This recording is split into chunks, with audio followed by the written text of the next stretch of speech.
প্রথমবার পাওয়া মৃত্যুর খবর নিছক গুজব নয়। সেই দিনই মারা গিয়েছিলেন ধর্মেন্দ্র।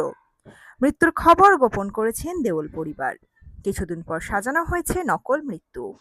উঠে এলো এক ভয়ঙ্কর বিস্ফোরক তথ্য। বিস্তারিত থাকছে প্রতিবেদনে। বন্ধুরা, চ্যানেলে নতুন হলে চ্যানেলটি সাবস্ক্রাইব করে রাখতে পারেন ও ভিডিওটি শেয়ার করতে পারেন ও হাইপ অপশনে ক্লিক করে ভিডিওটি হাইপ করে দিতে পারেন। বলিউডের রাজা ধর্মেন্দ্রর মৃত্যুর পর দেওল পরিবারের মধ্যে চলছে আভ্যন্তরীণ ঝড়। সূত্র মারফত জানা যাচ্ছে, প্রয়াত অভিনেতার উইল নিয়ে পর্দার আড়ালে চলছে নিদারুণ বিতর্ক, যেখানে হেমা মালিনীকে সম্পত্তি থেকে বঞ্চিত করার চেষ্টা চলছে। গুজব অনুসারে পরিবারের সদস্যরা ঈশা দেওলের সঙ্গে গোপনে আলোচনা করেছেন, যাতে আদালতের লড়াই বা জনসমক্ষের হট্টগোল এড়ানো যায়। কিছু সদস্য চান না যে হেমা কিছু পাক, কিন্তু আভ্যন্তরীণ তথ্য বলছে উইলটি আসলে সেই দাবিকে সমর্থন নাও করতে পারে। এই দ্বন্দ্ব পরিবারের মধ্যে গভীর ফাটল ধরিয়েছে, যা বলিউডের গল্পকে নতুন মোড় দিচ্ছে। হেমা মালিনীর মানসিক অবস্থা নিয়ে চিন্তা বাড়ছে। সূত্র বলছে তিনি গভীর অবসাদে ভুগছেন। শুধুমাত্র কান্নাকাটি নয়, বরং একটা অসাড় এবং ধ্বংসাত্মক অবস্থায় আছেন তিনি, কারণ ধর্মেন্দ্রর শেষ মুহূর্ত থেকে তাকে দূরে রাখা হয়েছে। তার মধ্যে এই পরিস্থিতির সঙ্গে লড়াই করার মানসিক শক্তি নেই তাঁর। অন্ত্যেষ্টির সময়ও হেমাকে প্রায় সম্পূর্ণভাবে বাদ দেওয়া হয়েছে। ক্রিয়া শেষ হওয়ার পর এবং পরিবার চলে যাওয়ার পর তাকে ভিতরে প্রবেশের অনুমতি দেওয়া হয়। এটাই হয়তো রাজ্য স্তরের সম্মান সহকারে অন্ত্যেষ্টির অনুপস্থিতির কারণ পরিবার চায়নি তারা হেমার পাশাপাশি দাঁড়াতে। অন্ত্যেষ্টির বিস্তারিত তথ্য হেমা, ঈশা এবং আহানাকে শেষ মুহূর্ত পর্যন্ত গোপন রাখা হয়েছে, যা ব্যাখ্যা করে কেন ঈশা রাস্তায় তাড়াহুড়ো করে ক্রেমেটোরিয়ামে প্রবেশ করার চেষ্টা করছিলেন। আহানা সময় মতো পৌঁছাতে পারেননি, আর ঈশা ভিতরে প্রবেশ করলেও কিছু আচার অনুষ্ঠান মিস করেন। সানি এবং ববি দেওল ছাড়া বাকি পরিবারের সদস্যরা ঈশার সঙ্গে কোনো যোগাযোগ করেননি। গুজব বলছে ধর্মেন্দ্রর অন্য দুই মেয়েরাই সবকিছু নিয়ন্ত্রণে ছিলেন এবং তারা অন্য পরিবারকে কোনোভাবেই স্বীকার করতে চাননি। দেওল পরিবার শুধু ঈশার মাধ্যমে যোগাযোগ করেছে এবং সানি ছিলেন একমাত্র যিনি হেমা, ঈশা ও আহানাকে অন্তর্ভুক্ত রাখতে চেয়েছিলেন। বাকিরা এতে সমর্থনও করেননি। এমন একটা স্মরণসভার অনুষ্ঠানের পরিকল্পনা চলছিল, কিন্তু পরিবারের মধ্যে কিভাবে জনসমক্ষে উপস্থিত হবে সে ব্যাপারে বিভ্রান্তি ছিল।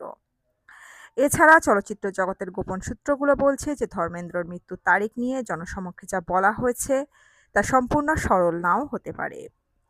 মৃত্যু নিয়ে সন্দেহ পুরোপুরি ভুল ছিল না, তবে কিছু অসঙ্গতি ছিল। প্রথম ভুল, মিডিয়ার সতর্কতা। আসলে কোনো দুর্ঘটনা বা ভুলবশত প্রকাশ পাওয়া খবর ছিল না। পরিবারের পিআর সার্কেলের কেউ ভুল বুঝে তথ্য ছড়িয়ে দিয়েছে, যার জন্য ঈশা দ্রুত অস্বীকার করেছিলেন। এই গুজবগুলো দেওল পরিবারের মধ্যে চলমান দ্বন্দ্বের ইঙ্গিত দেয়, যা বলিউডের জন্য নতুন অধ্যায় খুলতে পারে। এদিকে আবার ধর্মেন্দ্রর মৃত্যুর পরেই ভাঙল লোক দেখানো সম্পর্ক। অভিনেতার দিল্লির স্মরণসভায় আমন্ত্রণ পেলেন না সানি, ববি। দুই ছেলেকে বাদ দিলেন হেমা মালিনী। বলিউডের প্রিয় তারকা ধর্মেন্দ্রর প্রয়াণের পর তাঁর অনুরাগীরা শেষবার তাকে দেখতে না পারার আক্ষেপ এখনো ভুলতে পারেননি। গত 24শে নভেম্বর এই কিংবদন্তি অভিনেতা সকলকে কাঁদিয়ে বিদায় নিয়েছেন। পরে 27শে নভেম্বর মুম্বাইয়ে সানি দেওল এবং ববি দেওলের উদ্যোগে এক বিশাল স্মরণ সভার আয়োজন করা হয়, যেখানে বলিউডের বহু তারকা উপস্থিত ছিলেন। তবে সেদিন অনুপস্থিত ছিলেন হেমা মালিনী। পরে জানা যায় তিনি নিজের বাড়িতেই স্বামীর উদ্দেশ্যে গীতাপাঠ ও পূজার আয়োজন করেছিলেন। এরপর সামনে এসেছে আরেকটি তথ্য। ধর্মেন্দ্র স্মৃতিকে শ্রদ্ধা জানাতে এবার দিল্লিতে পৃথক এক স্মরণসভার আয়োজন করেছিলেন হেমা মালিনী। 11ই ডিসেম্বর নিউ দিল্লির জনপথে অবস্থিত ডক্টর আম্বেদকর ইন্টারন্যাশনাল সেন্টারে বিকাল 4টা থেকে 6টা পর্যন্ত বসেছিল এই সভা। একজন সাংসদ এবং অভিনেত্রী হিসাবে হেমা সেখানে আমন্ত্রণ জানিয়েছিলেন বেশ কয়েকজন কেন্দ্রীয় নেতা এবং মন্ত্রীকে। তার সঙ্গে উপস্থিত ছিলেন দুই মেয়ে, এশা এবং অহনা দেওল। বলিউড সূত্র জানিয়েছে, এশার প্রাক্তন স্বামী ভরত তাক্তানি এবং অহনার স্বামী বৈভব ভোরাও উপস্থিত ছিলেন এই অনুষ্ঠানে। যদিও এশা গত বছরেই বিবাহ বিচ্ছেদ ঘোষণা করেছেন, তবুও প্রয়াত শ্বশুরের প্রতি সম্মান জানাতে ভরতের উপস্থিতি নিয়ে আলোচনা শুরু হয়েছে। কিন্তু এখানেই নতুন জল্পনা। শোনা যায় এই স্মরণসভায় আমন্ত্রণ পাননি সানি এবং ববি দেওল। ফলে প্রশ্ন উঠছে, ধর্মেন্দ্রর মৃত্যু কি সত্যিই দুই পক্ষের মধ্যে দূরত্ব বাড়িয়ে দিল? উল্লেখ্য, ৩রা ডিসেম্বর হরিদ্বারে ধর্মেন্দ্রর অস্থি বিসর্জন করেন সানি এবং ববি। সেখানে উপস্থিত ছিলেন তাদের ছেলে করণ দেওলও। তবে সেই গুরুত্বপূর্ণ দিনে দেখা যায়নি হেমা মালিনী বা তার দুই কন্যাকে। শেষকৃত্যের মতোই এক্ষেত্রেও গোপনীয়তা বজায় রাখতে চেয়েছিলেন দেওল পরিবারের প্রথম পক্ষ। যদিও হেমার অনুপস্থিতি নিয়ে তখনও জোর চর্চা শুরু হয়েছিল। এখন দিল্লির অনুষ্ঠানে সানি এবং ববিকে ডাকা হয়নি বলে গুজব ছড়াতেই নতুন করে প্রশ্ন উঠছে, ধর্মেন্দ্রর প্রস্থান কি পরিবারের দুই দিকের সম্পর্ককে আরো দূরে সরিয়ে দিচ্ছে, নাকি এ শুধু সময়ের সঙ্গে গড়ে ওঠা ব্যক্তিগত সিদ্ধান্ত? তা নিয়েই এখন বলিউডে বাড়ছে কৌতূহল। বন্ধুরা, আপনারা আপনাদের মতামত রাখবেন কমেন্ট বক্সে।